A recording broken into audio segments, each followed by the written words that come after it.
Hello everyone, this is Alexander Best here with the second video for the C++ programming language tutorial. In the first video, what we did was walk you through how to download code blocks, and at the end of it, it brought up this simple program. Now in this video, what we're going to do is that we're going to break apart this simple program and explain the basics of the C++ programming language. Now before I break apart what each line means, first I want to, kind of explain to you first why there are so many lines. Well, you see, with a computer, the way that we look at computers is that we believe them to be sophisticated and really powerful when really and truly they're quite silly and quite naive, in the sense that you need to give them commands that are completely specific. Like, they need to be in a correct order starting from top to bottom.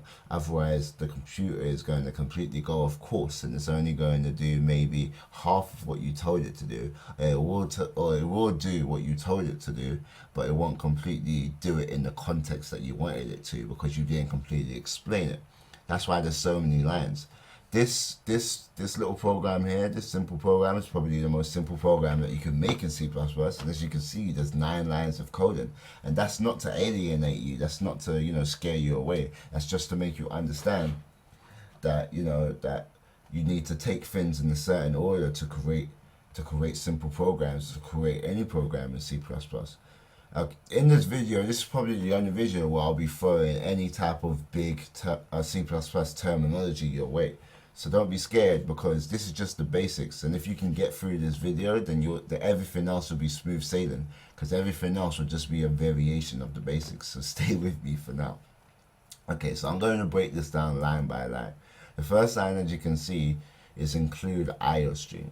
Basically, what this include means is that we're going to include a foreign file into our program, a file that we haven't created, but we're telling the computer that we are going to be using this file, which in this case is IOStream. We're going to be using this IOStream sometime in the near future during our function to run our program, if that makes sense.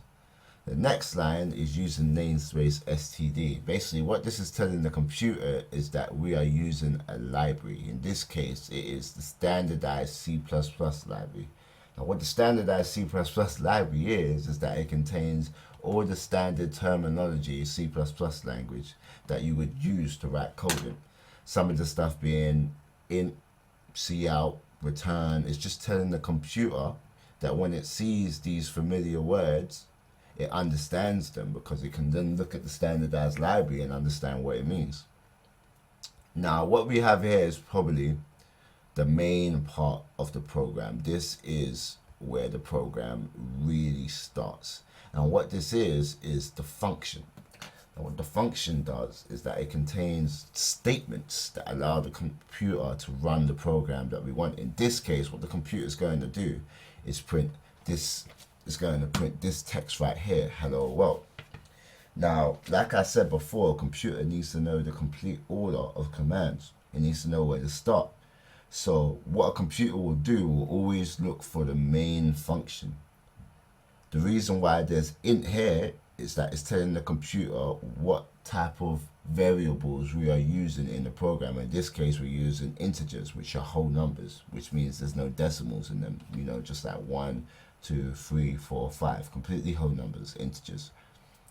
Now, in order to print this text, what you have to write is a statement that allows that to do. At the start of the statement, what we have here is the cout. What's the cout basically means is that it allows you to write characters and print them onto the computer screen. Anything that is put the right of cout and these little symbols here will be printed out onto the screen. Next, after that, we have endline. What endline basically does, NL, is that it ends the line. It basically puts the print of line onto it basically puts the print of characters onto a new line. And to finish off the statement and function is that we have return 0. Now, what this does is that with any type of mathematical equation, you always get something back. 2 plus 2 will equal 4. 3 plus 5 will equal 8. And basically with this is that we ask for the function statement to return back 0. This is basically just for debugging use. It's to allow the user to be able to see if they made a mistake. If the program doesn't return 0, then you know that you've made a mistake. You know, if it returns 1 or 1.5, then you know that somewhere along the line of this coding is some type of mistake. And that's basically the program in a nutshell. And then you've got these things up here, which is basically build, run, and build. Basically, once you finish the program, you want to be able to build it. You click here, it will build the program. You'll take this down here, and what you have here is the build log. As you can see here, this is good, really good for beginners, as it shows you if you've made any errors, and as you can see, it says process terminated with status of 0, 0 errors, 0 warnings. So that's a very good sign. Next, what you want to do is that you want to run the program. And as you can see here, it comes up with a debug, and it shows you the printed statement. Hello world. Now, that's one of the simplest programs in C++. Now, in the next video, we're going to see how we can take these basics and create some really cool stuff.